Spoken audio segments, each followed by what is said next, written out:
because we have a lot of things to discuss. Okay, the title of our discussion is Sobre la Indolencia de los Filipinos. In English translation, On the Indolence of the Filipinos. Okay, Sobre la Indolencia de los Filipinos. Okay, this is an essay written by Jose Rizal, published in fortnightly newspaper La Solidaridad. This newspaper is based in Madrid, Spain. So the essay was published from July 15, 1890 until September 15, 1890. Okay? When we say indolence or indolent, okay, it means idle, lazy, inefficient, not productive, little love for work, lack of activity, tamad in Tagalog, okay, in Filipino. Okay, tamad. Then the title itself says the indolence of the Filipino. Are the Filipinos lazy? Do you agree with that? Last week I asked you regarding that. Do you agree to that remarks? Filipinos are lazy? Thumbs up, thumbs down. Based on your, assumption. Sa tingin niyo po ba tamad ang mga Pilipino? Hello, may kausap po ba ako? Agree ba kayo? Filipinos are lazy. Disagree si Arnold. Others, napaisip. 50-50. Ano yan? 50-50 population ng tamad tsaka masipag. 50, 50-50 ng mga tao pala, no?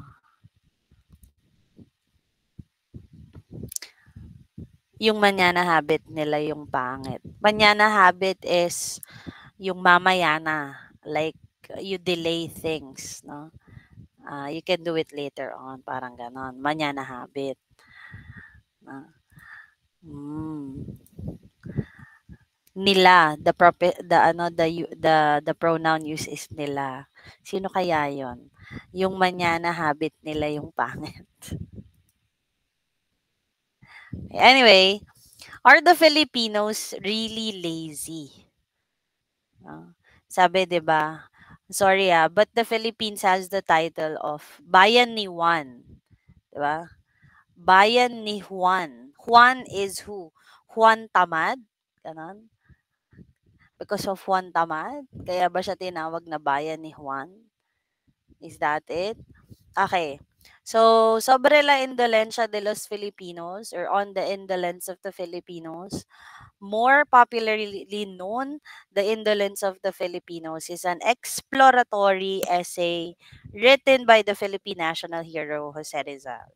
He's trying to explain here the alleged idleness of his people during the Spanish colonization. So he published this in the newspaper La Solidaridad to show people or to make people also think if the Filipinos are really tamad or lazy or indolent. No?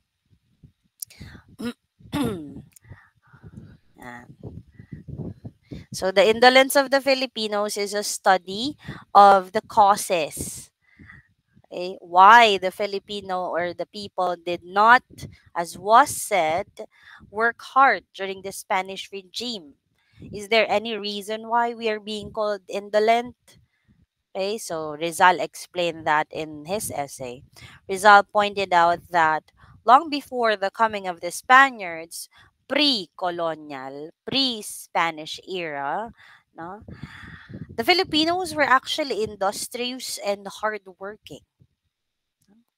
We are not in reality or in its actuality, hindi naman daw talaga tayo tamad. We are not indolent. We are not lazy. No? Before the Spaniards came to the Philippines. So what happened? So the reason of our indolence, or laziness is because of the Spaniards. No? Cla- um, Rizal clarified here, no, that we are not actually lazy, but he can't also deny the fact that Filipinos show some signs of indolence. No? He argues that it's not inherent or natural. It's just because it is the result of the colonization of Spaniards. No? So there are factors why Filipinos became lazy. So these are the causes of decline in economic activities in the Philippines. Bakit biglang bumagsak, no? Yung ekonomiya or yung mga ginagawa ng mga Pilipino that also affects our economy. Okay? Number one, it's because of the strategy of the Spaniards where he separated us from other trading countries. No? The establishment of galleon trade cut off all previous associations of the Philippines with other countries in Asia and the Middle East. As a result, business was only conducted with Spain through Mexico.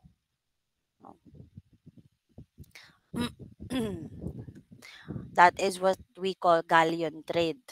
Exclusive only between Philippines and Mexico. No, yung trading na nangyayari.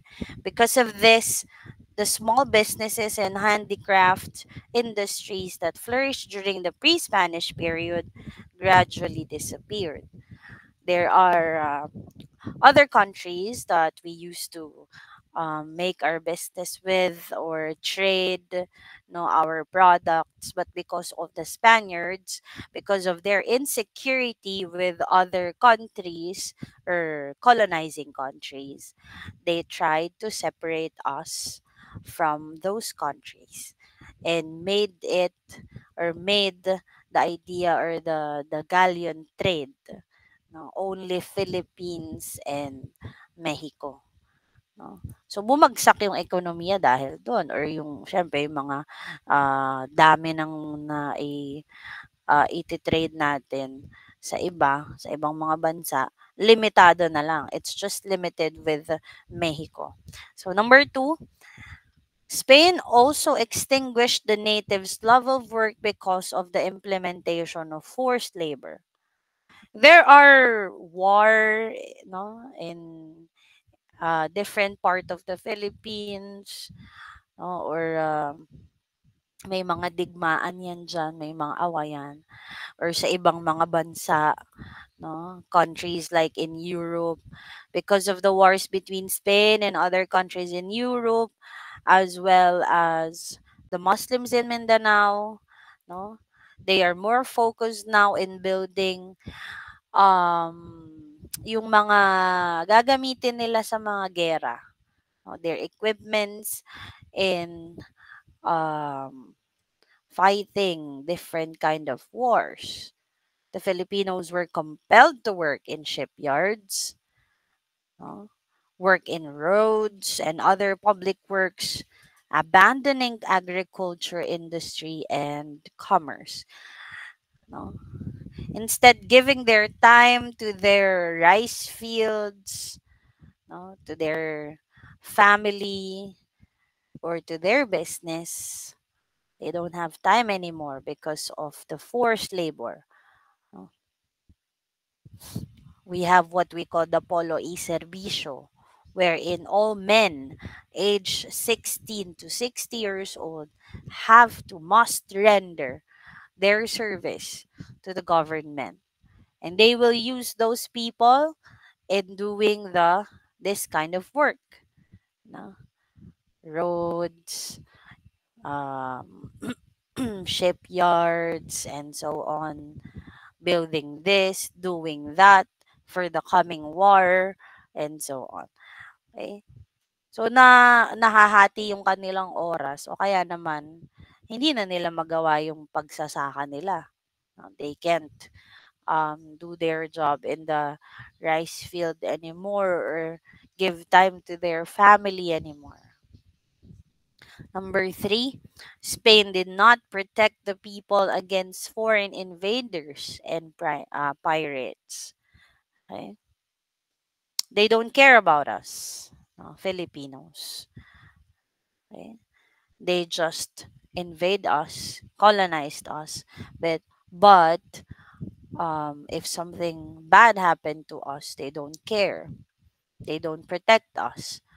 With no arms to defend themselves, the natives were killed, their houses burned down, and their lands destroyed. As a result of this, the Filipinos were forced to become nomads, lost interest in cultivating their lands, were rebuilding their industries that were shut down.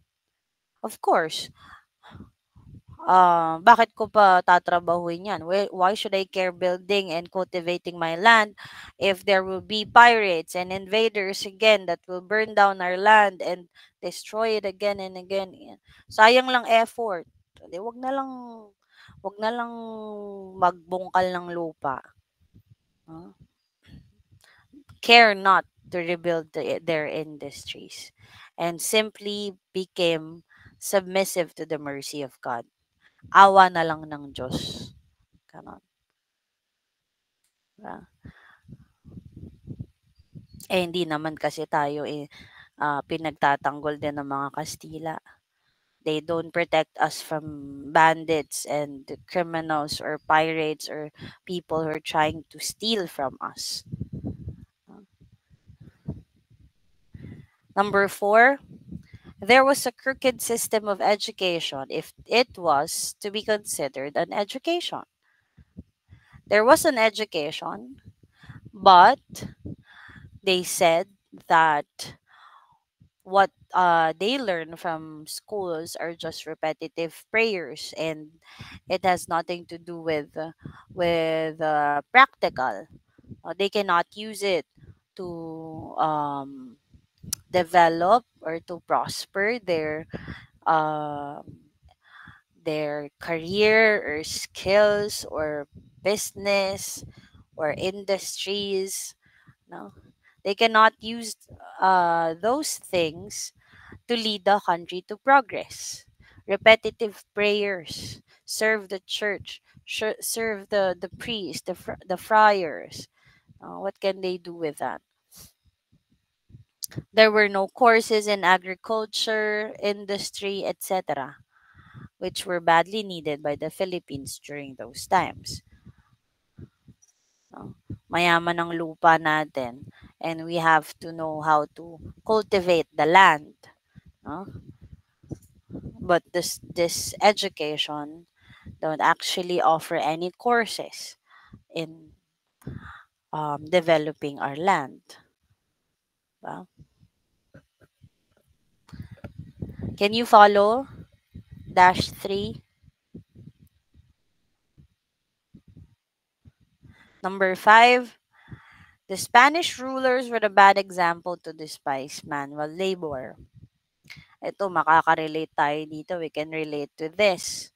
The officials reported to work at noon, tanghali papasok, then go home early and left early, all the while doing nothing in line with their duties. Papasok yan, tanghali na, tirik na araw.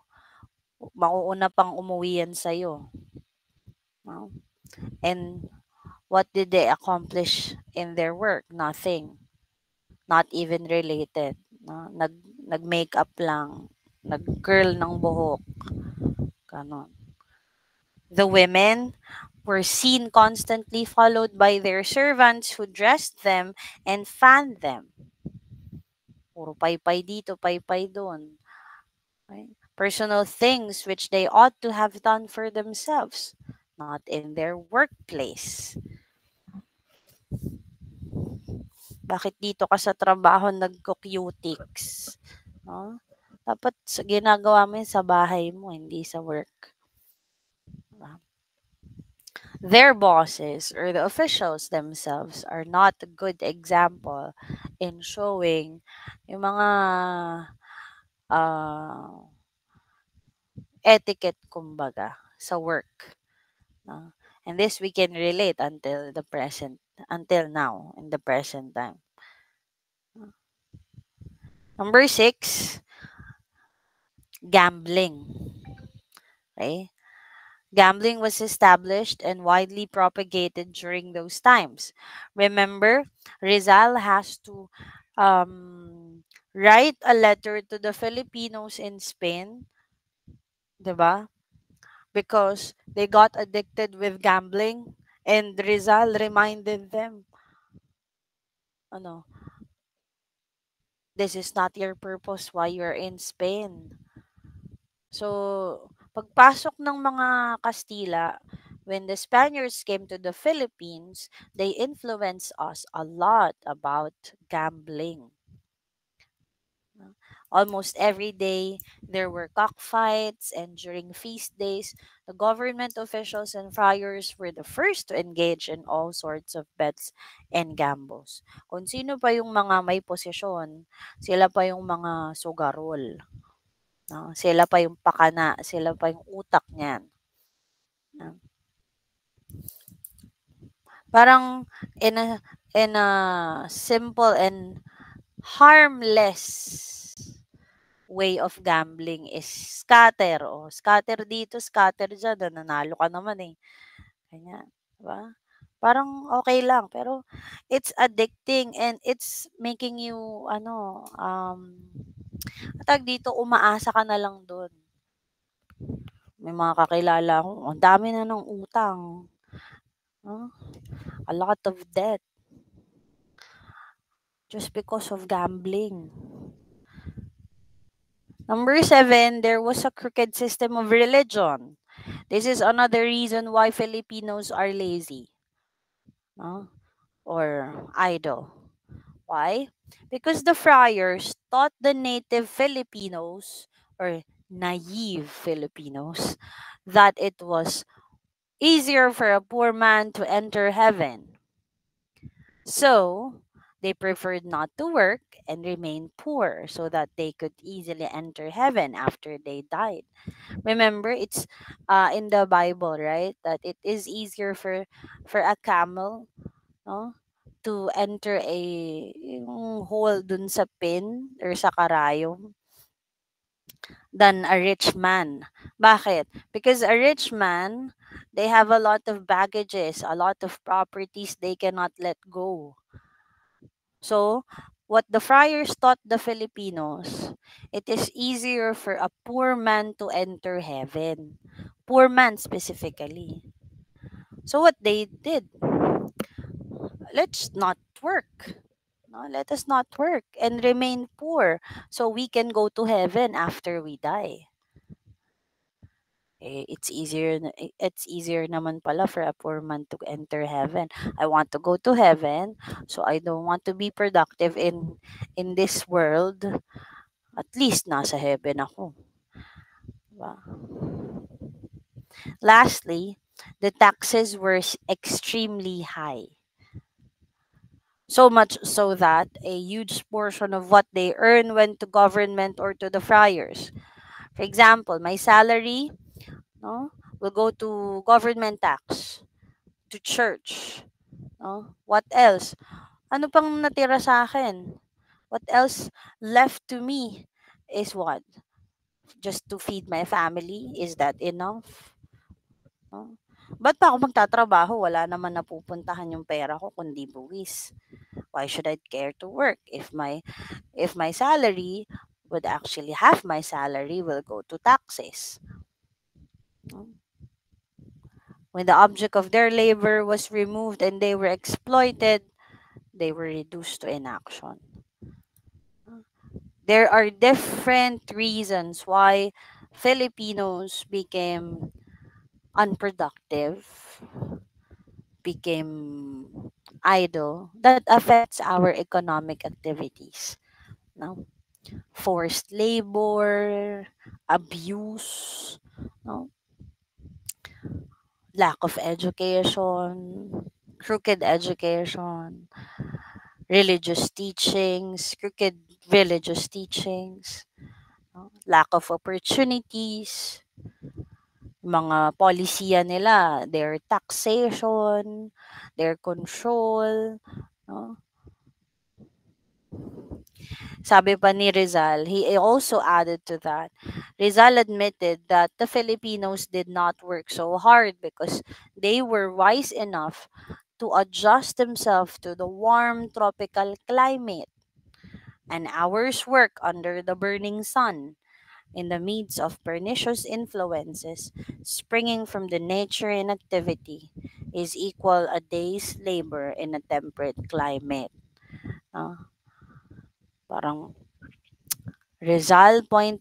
pointed out here that the climate, no, is another factor. Init kasi, it makes an intense physical labor much harder and slower, no.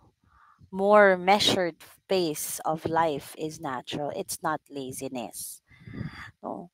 Ba't ka papasok na napakaaga, tirik araw? Tanghali ka na lang pumasok. Ganun din naman. No, kaya mo rin namang gawin yung trabaho mo. Okay? So, causes of the indolence of the Filipinos.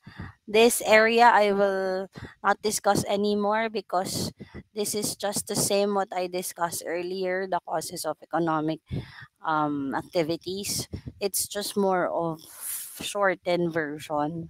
Wars, and they're preparing for wars, so the Filipinos need to work for the shipyards and the roads and so on, no, instead of working in their rice fields.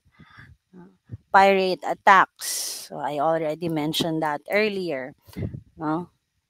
The Spain is not actually protecting the land or the Philippines from the pirate attacks. Attitude of the friars, no, at that time the friars advised their poor parishioners to stop to work in the mines, to abandon their industries, to destroy their looms, and pointing that the heaven is their sole hope. And nga, they told the Filipinos, if you are poor, no, it is easier for you to enter the heaven than a rich man.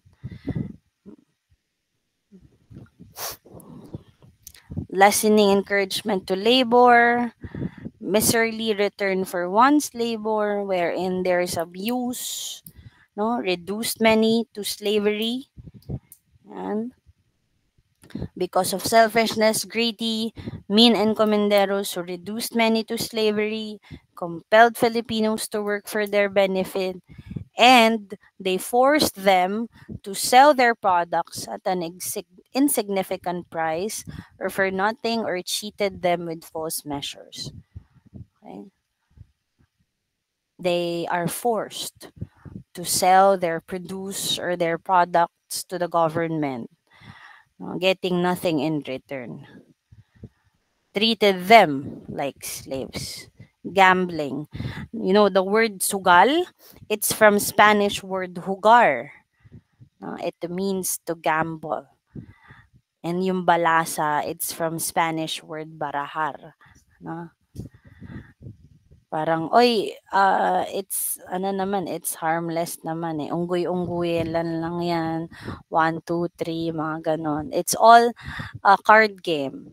But at the end of the day, hindi mo namamalayan, you did not notice that you are very into it and you're addicted now in gambling. You're wasting a lot of money and time. Fiestas. Wala naman daw niyan dati, no? There's no fiesta before. But when the Spaniards came, all the fiesta, no? All the celebratory things gave their contribution to the large number of fiestas, lengthy masses, novena, procession, rosaries. Filipinos were much less lazy before the word miracle was introduced into their language.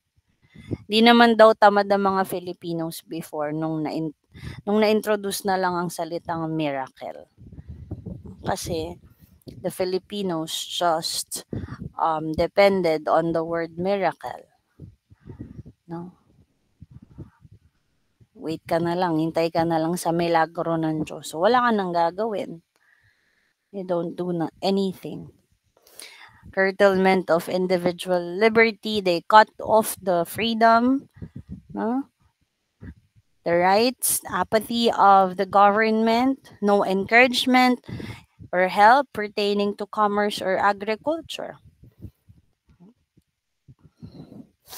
Ownership of the big estates by the friars. This one is the big problem regarding agrarian problem, no? Big lands in the Philippines, or what we call the friar lands, are owned by the Dominicans or by the Augustinians. Now, where is the native Filipinos? Renting lands, tenants. No, we don't have our own. Lack of moral support, deprivation of human dignity, binababa pa yung dignidad mo, feeling of inferiority, constant plucking or removing of the soul, vicious dressing of the intelligence and will. Like from the friars, they will say to the Filipinos or Indios, you can't do more than old so and so. Don't expect to be like me, no? Because you cannot. No? Don't aspire to be greater than the curate. You belong to an inferior race. You haven't any energy. O, diba? They put the self-esteem down, no, of the Filipinos. Lack of an ideal good or ideal for a good worker. Yeah. Lack of national sentiment, and that's it. Okay? Did they deprive the right of association? Therefore, they were weak and inert or inactive. Wala namang mga samahan. So, wala naman ding magagawa. So, tambay, tenga, di ba? Unproductive, idle. Therefore, we were called lazy during the Spanish era. We are not naturally lazy.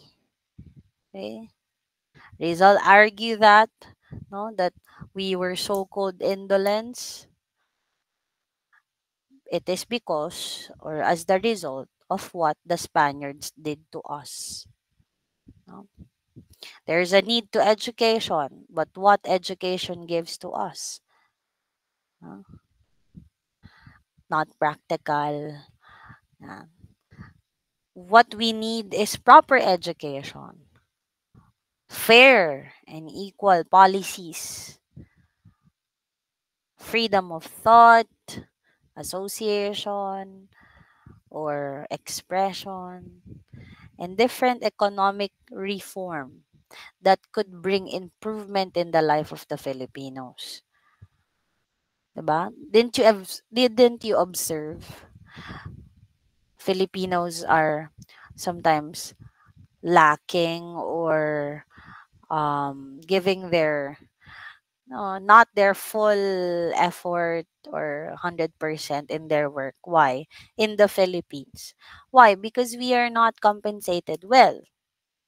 But when you go abroad, foreigners always say Filipinos are very hardworking. Filipinos, I like Filipinos. Filipinos doing this, doing that. Why? Because in another country, Filipinos were appreciated and compensated well. No? So there's no reason for you to be lazy in another country because you are being paid well. No? Eh dito, you work so hard and you're not compensated. When you work so hard, you will be given another workload, not another salary, no? So, nagiget niyo yung point ko? Eh, mga Filipino dito medyo ano, bakit ka magpapakabayani, eh, hindi ka naman sumasahod ng tama. Yan ang ano, yan ang idea, ang mindset ng mga Filipinos in their own homeland, 'no. There was once I watched an interview regarding why, thus the Vietnam's educational system is so stable and performing well. Parang ang ganda-ganda ng educational system nila in Vietnam. And this Vietnamese answered because of the Filipino teachers, no, in Vietnam. So, you already anticipated or expected the answer. It's because the Filipinos in Vietnam are doing their work, their part, giving their best because they are appreciated there.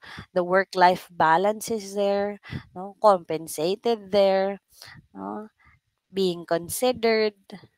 But here, no. That's why a lot of Filipinos going out of the country.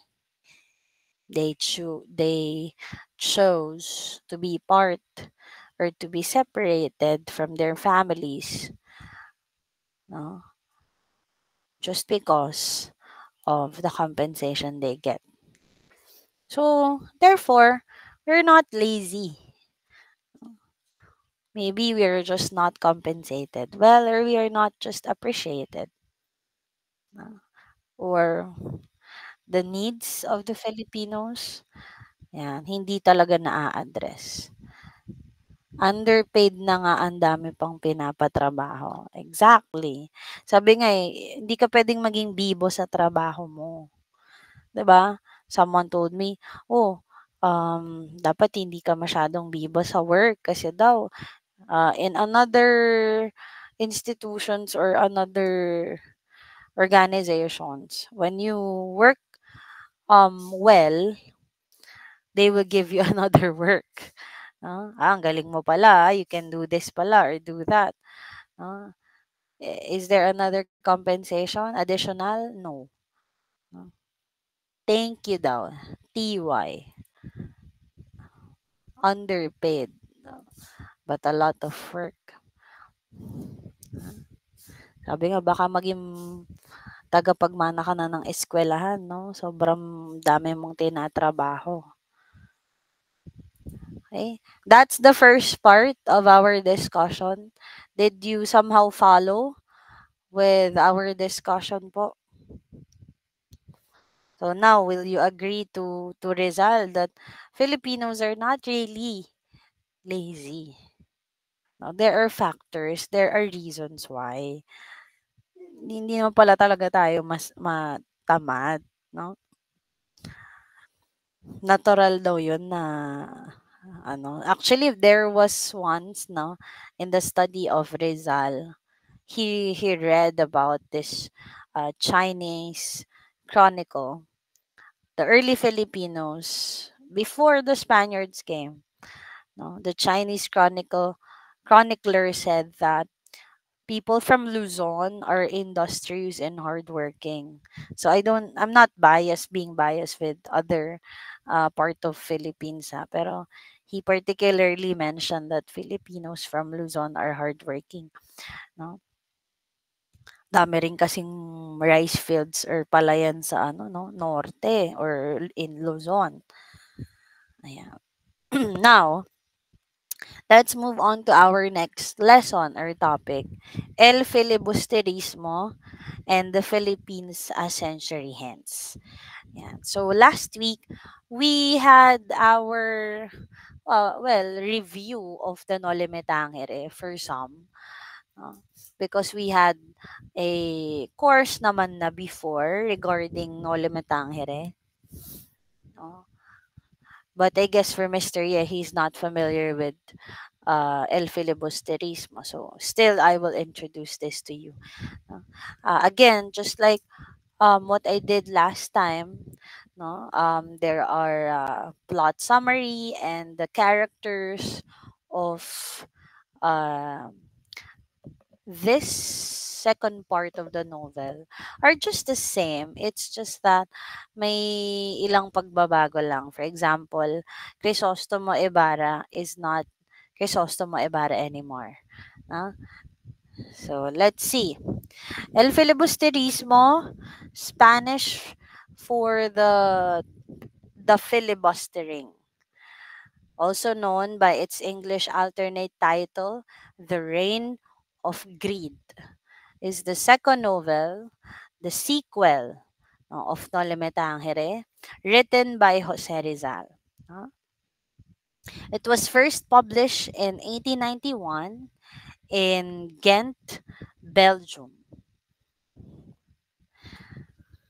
Okay, so unlike in Noli Me Tangere, he had a lot of struggle writing and producing that. Here, hindi naman masyadong naging struggle si Rizal dito. No? So, El Filibusterismo, the plot summary. The last part of Noli Me Tangere last time, we mentioned there that Elias died and Crisostomo Ibarra went missing. No, he got survived in that boat. No, 13 years after leaving the Philippines, Crisostomo Ibarra returns no in the persona of Simon. Simon is a rich jeweler. 13 years after, pagbalik niya si Simon na siya. A rich jeweler sporting a beard and blue tinted glasses. So this particular image is matches his description, no? May balbas tapos merong glass, no? And a confidant of the captain general. Abandoning his idealism, he becomes a cynical saboteur, seeking revenge against the Spanish Philippine system responsible for his misfortunes by plotting a revolution. So, the mood became different. From Nole Me Tangere, Crisostomo is just calm, no, shrugging off anything like the insults, no, trying to um avoid yung mga eksena or fights, no? He tried to, but now a different mood, a different character from Simon. Palaban. No? Fighting na itong person na ito. Okay? Simon insuates himself himself into Manila high society and influences every decision of the Captain General to mismanage the country's affairs so that a revolution will break out. He cynically sides with the upper classes, no? Ba nag-ano-ano na siya ngayon. Dati hindi naman yung ganyan yung character niya. Ngayon sumasama na siya sa mga matataas na miyembro ng society, encouraging them to commit abuses, no? Sulsul pa against the masses to encourage the latter or Simon to revolt against the oppressive Spanish colonial regime. This time, he does not attempt to fight the authorities through legal means, but through violent revolution using the masses. Simon has reasons for instigating a revolution. Siya mag-uumpisa, no, ng uh, uprising. First is to rescue Maria Clara from the convent, and second, to get rid of the ills and evils of Philippine society. When we learned about the Noli Me Tangere, at first he had this grudges against bad feeling towards Maria Clara because he felt betrayed by her. But when he learned this about the situation of Maria Clara, he wanted to rescue her. His true identity is discovered by a now grown up Basilio. Remember, I told you last time, Basilio became, tag dito, he was taken care by Kapitan Tiago, no, in the custody of Kapitan Tiago. So Basilio had a chance or opportunity to study, to be an educated man. Okay? So the true identity of Simon later on is discovered by Basilio while visiting the grave of his mother Sisa. So nagkataon, nagkasabay silang dumating dun sa lugar na yon. No? They met there in that grave where Elias also died. No? Simon was digging near the grave site for his buried treasures. Now, Simon spares Basilio's life and he asks him to join him in the revolution. No? But Basilio rejected him. He declined the offer as he still hopes for the country's condition will improve. So he thought the condition of the country will improve, but later on, this decision of Basilio will be changed. No? Later on, he will join Simon, no? In his intention to start a revolution. Basilio at this point is graduating student of medicine at the Ateneo Municipal de Manila. After the death of his mother, Sisa, and the disappearance of his younger brother Crispin, Basilio heeded the advice of the dying boatman Elias and traveled to Manila to study. So he did what Elias told him to do, uh, before he died, to get the gold and to study. Basilio was adopted by Capitan Tiago after Maria Clara entered the convent. With Capitan Tiago's help, Basilio was able to go to Colegio de San Juan de Letran, where at first he is frowned upon by his peers. Kasi mababang uri nga ng lipunan or ranking sa social ranking ito si Basilio, no? And even his teachers, not only because of the color of his skin but also because of his shabby appearance, and of course with the thought that he was adopted by Kapitan Tiago, no? Kapitan Tiago's confessor, Father Irene, is making Kapitan Tiago's health worse, no? I mentioned to you last time that uh, Kapitan Tiago became addicted with the use of opium. Then, this friar or priest, Father Irene, making it worse for Kapitan Tiago's health. No? Parang in-urge pa niya, no, na mag-smoke ng opium. Habang si Basilio is trying to prevent Kapitan Tiago from smoking it. He and other students want to establish a Spanish language academy so that they can learn to speak and write Spanish, no? Despite the opposition from the Dominican friars of the Universidad de Santo Tomas. They wanted to put up a language academy so that they, can learn about the Spanish language even though they are Indios or natives. With the help of the reluctant Father Irene as their mediator and Don Custodio's decision, the academy is established. So, um, remember the confessor of Capitan Tiago, Father Irene, no? That's the one who helped them in putting up the academy. However, they will only serve as caretakers but not as their teachers. No, they don't want to get involved.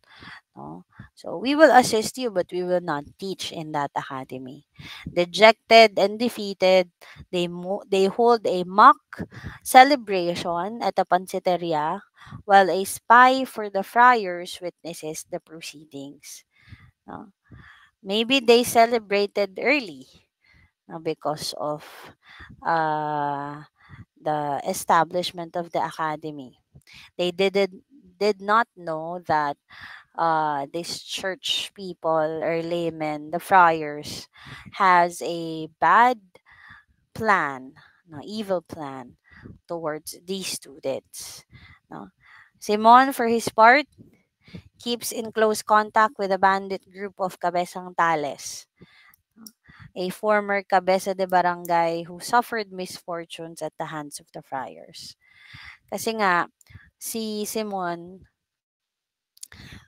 kumahanap siya ng mga pwede pang makuha niyang tao para sumuporta dun sa pinaplano niyang revolusyon. So, nagpapadami siya ng taong pwede niyang magamit at lumaban sa gobyerno. No? So, once a farmer, si Cabezang Tales, owning a prosperous sugarcane plantation and a cabeza de barangay, but he was forced to give everything to the greedy and unscrupulous Spanish friars.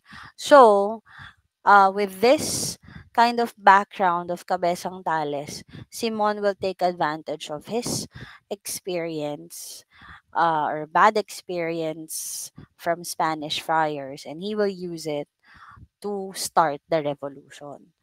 No? His son, Tano, no, who became a civil guard, was captured by bandits, and his daughter, Huli, had to work as a maid to get enough ransom money for his freedom, for Tano.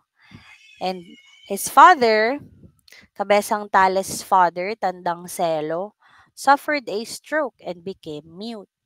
So, very unfortunate yung naging life ni Cabezang Tales. Before joining the bandits, Cabezang Tales took Simon's revolver while Simon was staying at his house for the night. As a payment, or as payment, Tales leaves a locket that once belonged to Maria Clara. To further strengthen the revolution, Simon has Quiroga. Quiroga is a Chinese man who will help Simon to smuggle weapons into the country for his plan to revolt, using Quiroga's bazaar as a front. No? So, pinagpaplanuhan talaga. Simon really planned for this. No? Simon wishes to attack during a stage play with all of his enemies in attendance, friars, no, big men, no, mga local and political bosses, no, will be there, and he will once, no, bomb that place. That's his plan. He, however, abruptly aborts the attack when he learns from Basilio that Maria Clara had died earlier that day in the convent. No, namatay si Maria Clara. So, his first plan to execute, no, is delayed or postponed because of what happened to Maria Clara. And then after a few days, um, this happened to the students who wanted the language academy. A few days after the mock celebration by the students, the people are agitated when disturbing posters are found displayed around the city. Somebody, no, that is against these students posted posters, no, and the authorities accused these students, sila Basilio, present at the pansiteria, of agitation and disturbing peace, and they have them arrested. But even though Basilio is not in the pansiteria, he was also arrested. No? Although not present at the mock celebration in pansiteria, he was arrested as well. Now, Kapitan Tiago dies after learning of the incident and as stated in his will. So Maria Clara died, Kapitan Tiago died because what he heard about the news regarding Basilio getting jailed, no, getting arrested. So, nung namatay si Kapitan Tiago, when Kapitan Tiago died, supposedly, all his possessions will go to Basilio. Supposedly, because he's adopted no? But, here comes confessor, the confessor of Kapitan Tiago, Father Irene, forged all the documents, all the will of Kapitan Tiago. He forged it. And he transfers all the possession of Kapitan Tiago to the church, leaving nothing for Basilio. Basilio now is left in prison as the other students were released. So, poor Basilio. He wasn't actually there in Pansiteria, but because he's part of the group of students who wanted to put up the language academy, he got involved. Kapitan Tiago died. He didn't get any of the inheritance, and he's now arrested in jail. No? Para namang sinakluban ng langit at lupa, A high official tries to intervene for the release of Basilio, but the Kapitan or the Captain General, bearing grudges against the high official. So, itong sinasabing high official na ito, papakawalan niya na sana o papawalang sala niya na si Basilio. Kaso, this particular high official has conflict with Captain General, na coerces him to tender his resignation. Huli, remember Huli, the daughter of Cabezang Tales? That is Basilio's girlfriend. So, Huli tries to settle things for Basilio.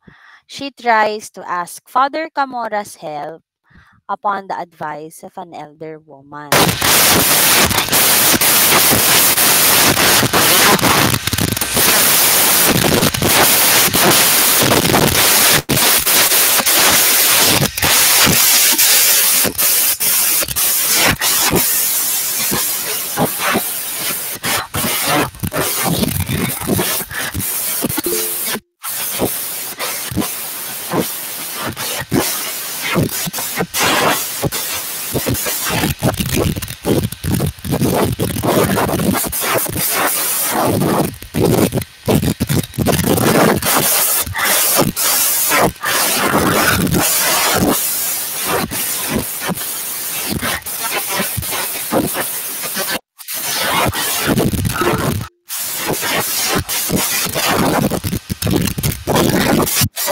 Hindi ka po audible.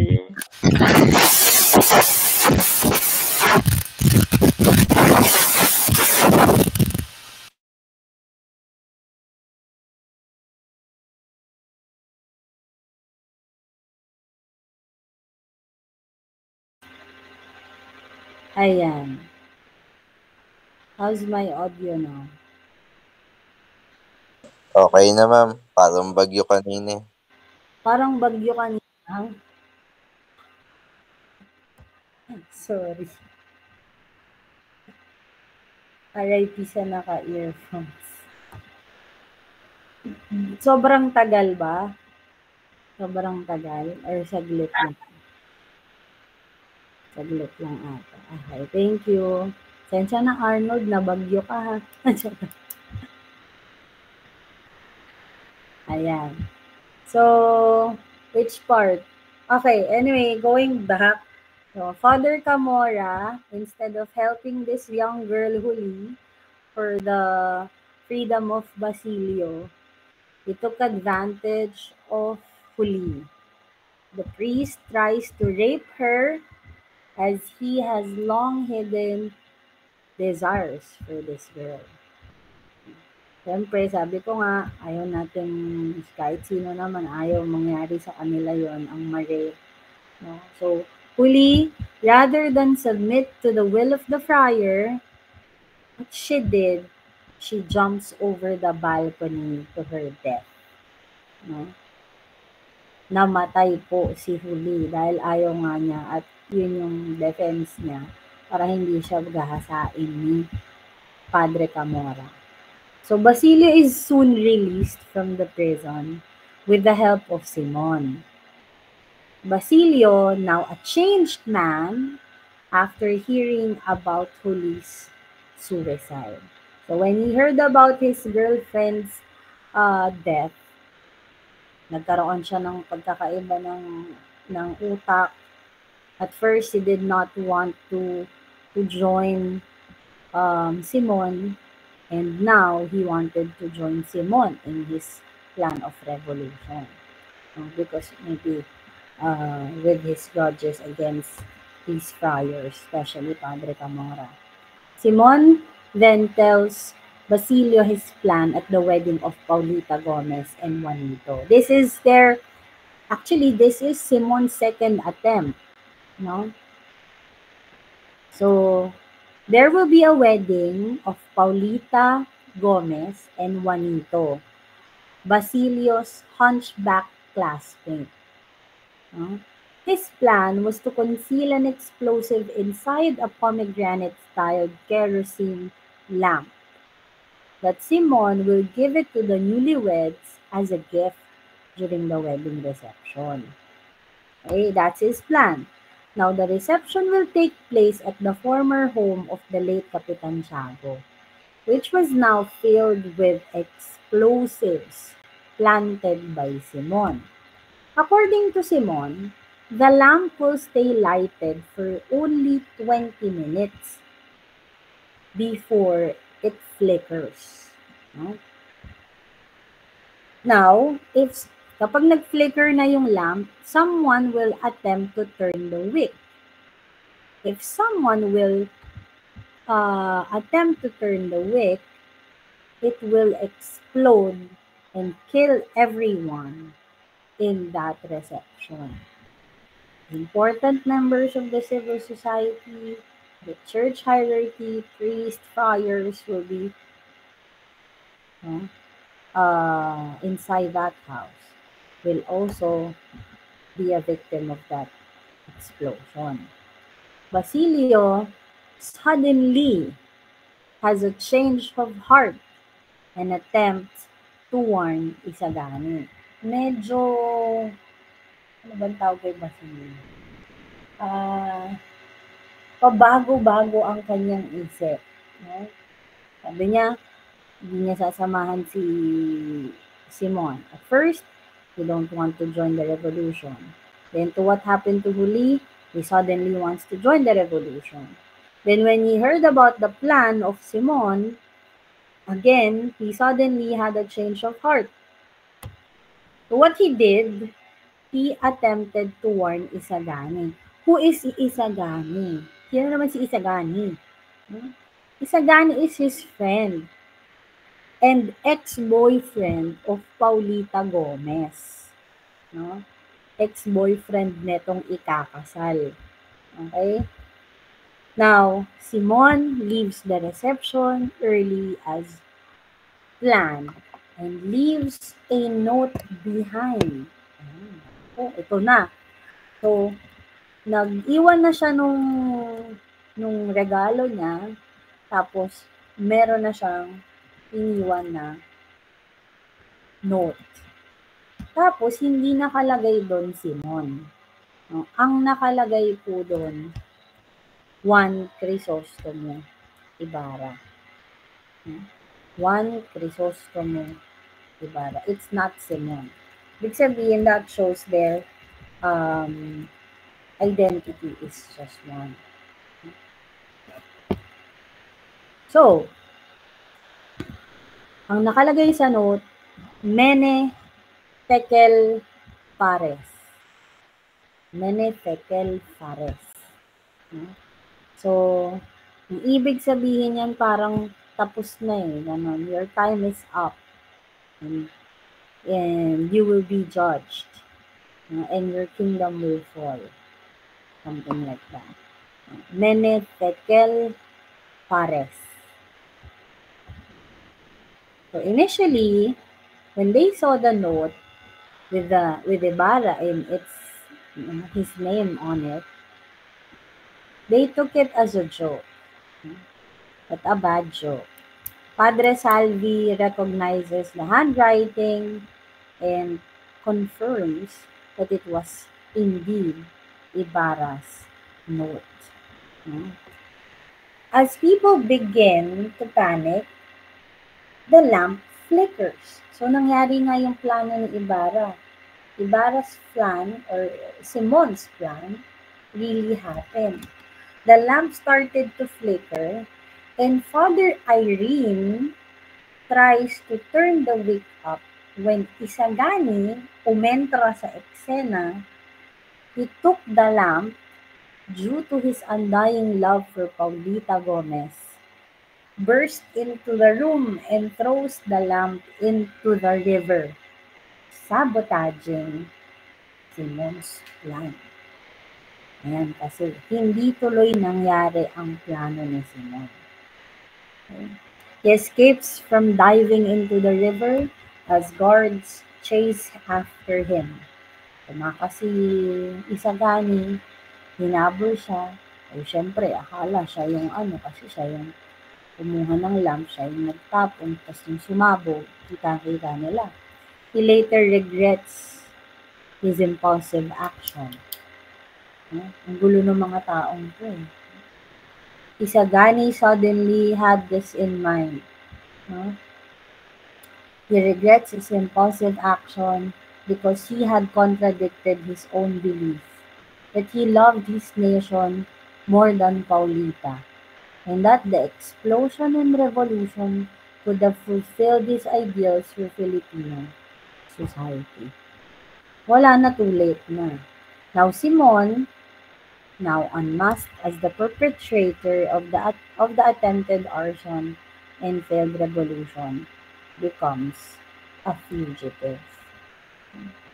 Wounded and exhausted after he was also shot by the pursuing Guardia Civil, he seeks shelter at the home of Father Florentino, Isagani's uncle. He comes under the care of Don Tiburcio de Espadaña, the quack doctor, and Doña Victorina's husband, who was also hiding at the house because they happened to Alferez, he died, diba?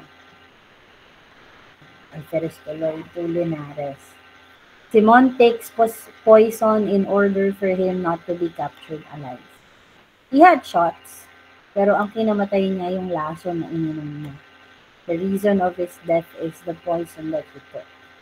Before he dies, he reveals his real identity to Father Florentino.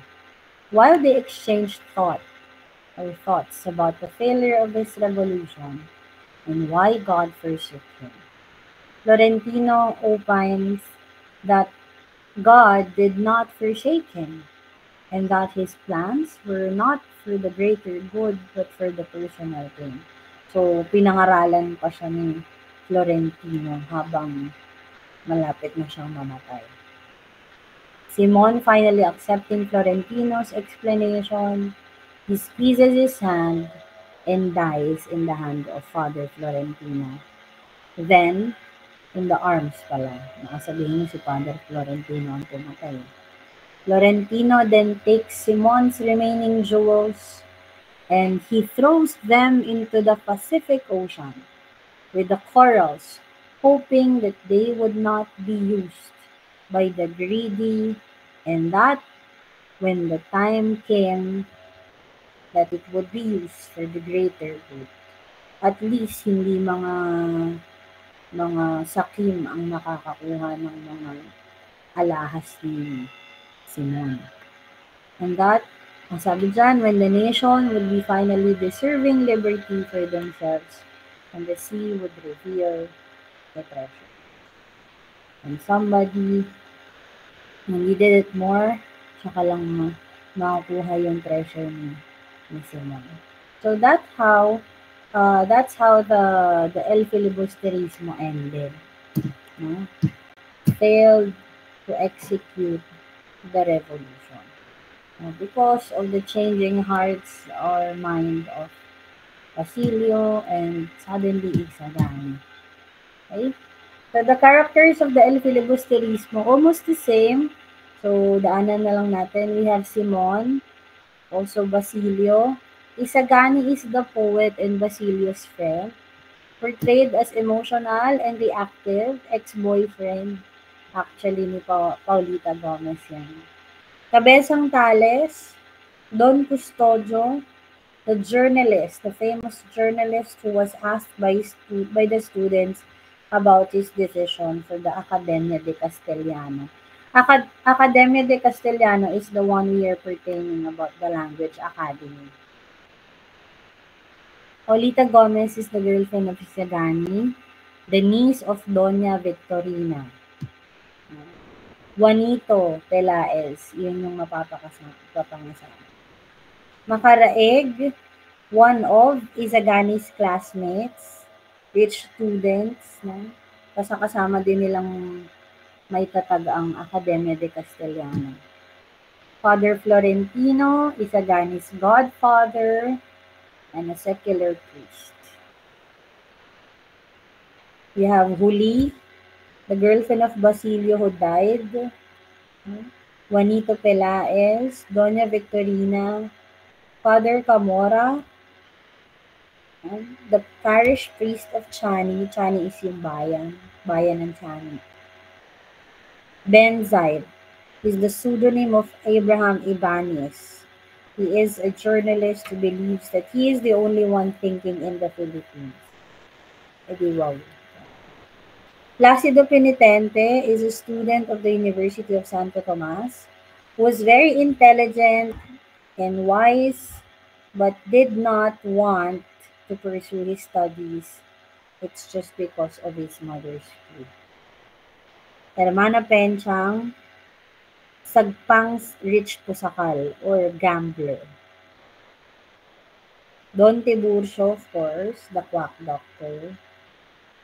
Father Irene, the spiritual advisor of Capitan Tiago, but worsened the condition of Capitan Tiago, and the one who forged the will of Capitan Tiago. We have also Quiroga. Quiroga is Simon's friend, the one who will smuggle the weapons in the Philippines. Don Timoteo Pelaez, Juanito's father. Tandang Celo is the father of Cabezang Tales. Earlier I mentioned that. Father Fernandez, the priest friend of Isagani. He promised to Isagani that he and other priests will give in to the students' demands regarding the academia. Sandoval is the vice leader of Macaraig's gang and Spanish classmate of Isagani. Hermana Bali and all. Okay, and we have Pasta, one of the great lawyers of mid-Hispanic Manila. Father Milion, the physics teacher of the University of Santo Tomas. Tadeo, classmate, Leeds, is an American who holds stage plays starring decapitated heads, and he is good friends with Simon. Remember Simon's first plan to stage his yung kanyang plano na pasabugin ito sa isang stage play. Tanong, the Cabezang Tales elder son. Si Pepay, Don Custodio's supposed girlfriend, isang dancer, and Gobernador General. Pexon, Basilio's classmate, had no idea on the happenings occurring around him. Walang patay mali siya. Hindi. Walang alam. Walang nangyayari. Wala siyang kaalam-alam sa nangyayari sa paligid niya. Ito din, nasabi ko na sa inyo yan, Padre Hernando de la Sibilia, Dominican friar in Nolo Me Tangere. Padre Salvi still there, Capitan Tiago still part of El Fili, and of course, Maria Clara. Okay? So, we don't have much time actually, so I guess, kasama ko na lang din tong i-discuss next. May 5. the Philippines a century hence. Kapiral, kindly take note of this. This will be our lesson for May 5 next week. So our quiz next week will be about Noli Me Tangere and sobre la indolencia de los Filipinos, or the indolence of the Filipinos. That will be the content or the coverage of our quiz next week. Is that clear po ba? Okay then. Next week we will discuss the Philippines a century hence, Antonio de Morga's sucesos, and adjust tayo ng konti. Letter of the letter to the young women of Malolos. And malapit na tayong matapos. Okay, that's it for today. Do you have any questions? Meron po ba kayong mga katanungan? Did you happen to see your score in your exam in Canvas? Did you see your score in Canvas? Nope. Yes. Yes. Okay. Bawi tayo ng finals. That's finals. We need to give our very best. Okay. Other than Martinez, wala na bang ibang nag-special exam? Meron pa po bang nag-special exam other than Martinez? Wala na? Okay. So, if there's no more questions, then that's it. Pwede na tayo. Dismiss na po tayo. We still have how many minutes? Huh?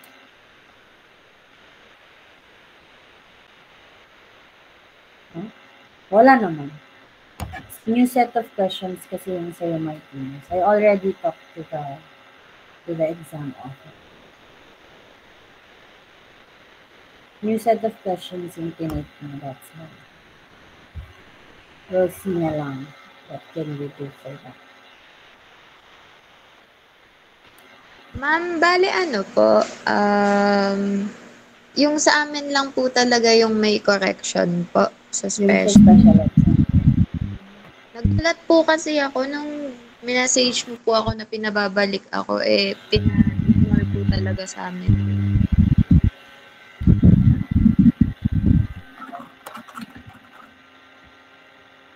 Hello? Am I audible? Rinig mo ba ako na? Kanina po. Wait lang.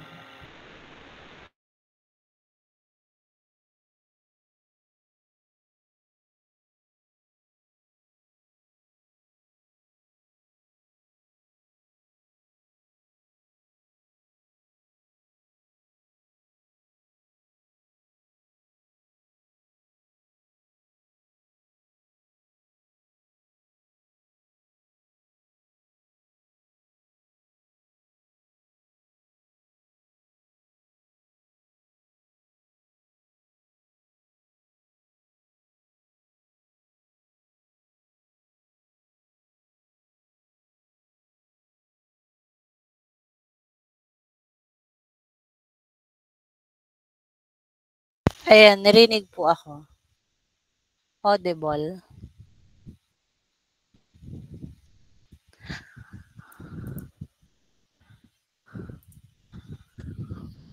Ayan. So, okay naman na nakausap ko na yung nag-proctor tsaka yung author ng exam. So, meron na lang talagang considerations na gagawin kasi meron ngang error. So, that won't be a problem naman. Okay. So, that's it for today. Kung wala na tayong katanungan or any clarification, you can now have your break for your next for your next class. Thank you everyone. Have a great day and see you next week. Bye. Thank you, ma'am.